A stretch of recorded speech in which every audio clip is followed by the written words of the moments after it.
Ito kasi attorney, meron ka bang alam doon sa kung existing yung Pulburon video na, inilabas ni Maharlika?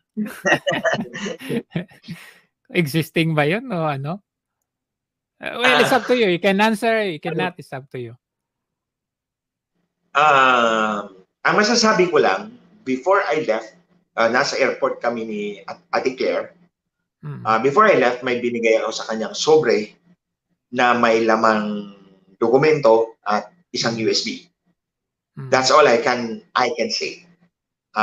Before I left, before I boarded my plane back to Manila. Nasa Terminal B yata yun eh. Terminal B. Actually, nag-selfie pa kami doon sa kanyang Tesla eh. Nag-selfie pa kami. And then I pulled out an envelope na may document and may USB. At sabi ko sa kanya, you keep this. Kasi ayokong may pangamba ko daw baka mawala or ma-search ako doon sa aeroplano. Sa TSA. At mawala yun forever from me. So that's all I can say. But ganito, Kuya Jojo, mga kababayan, yung issue ng Pulburon, it's obviously directed at the President, di ba? Si Mr. Marcos. For me, I don't really look at him as a legitimate president because nabahiran yung kanyang mandato with that pag-aamin ni Lisa. Sinabi ni Lisa mismo sa akin na sa harap ko eh, guys, I have a meeting with the owners of Smartmatic. May meeting ako sa may-ari ng Smartmatic. But at any rate, he is the de facto president. He's the one occupying the office.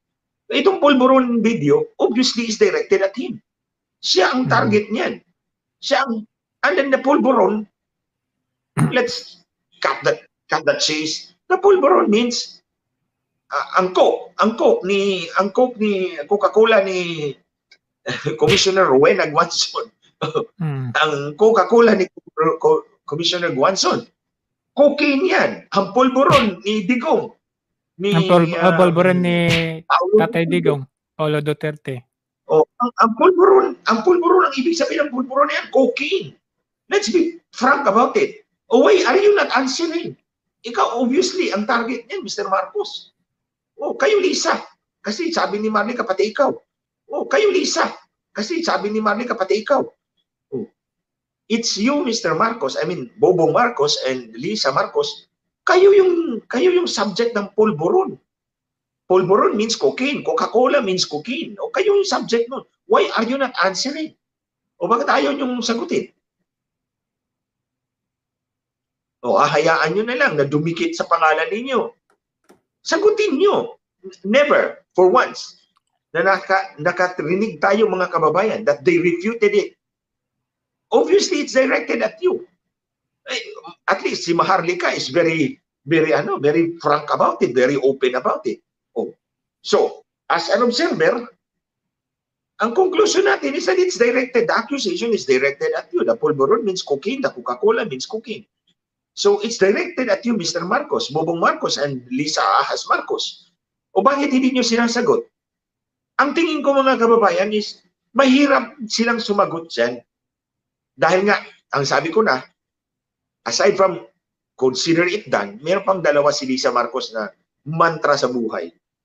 Loose lips sink ships and less talk, less mistakes. Ang mahirap dyan, if they will refute it and it provokes someone to let the video out, yun yung kinatatakutan ni Lisa Marcos dyan, ni Bobong Marcos dyan. Hindi nila sasagutin yan because they're afraid of provoking. Na ma-provoke yung pinabulaanan ng hindi naman talaga totoo yan, ganito, ganyan. What if na-provoke yung kung may sa mga may hawak ng video at i-release? Tama. Goodbye Malacanang.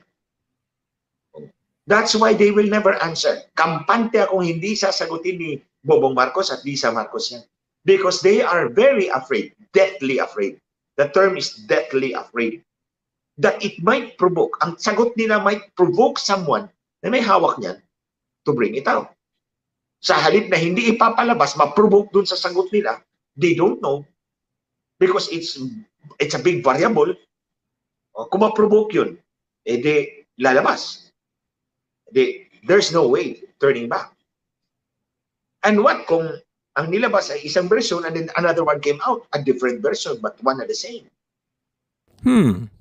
What if another version and another one came out? Dalawang magkaibang version pero the same na Pulveron video. Kung nakita ninyo yung recent interview ni Laban at Bayat Banateros kay PRRD, tinanong daw kung may alam si Tatay Digong or existing yung Pulveron video. Sumagot daw si Tatay Digong pero syempre hindi nila ilalabas kung ano yung sagot. Mukhang nagkakatugma ata. So, kailan ilalabas ni Maharlika? Joke lang. I cannot speak for her. Kuya Jojo, in that regard, I cannot speak for Maharlika. Okay. So, ano sa palagay nyo? Meron kayang hawak sa banda nila Maharlika at iba rin yung hawak ni Tatay Digong?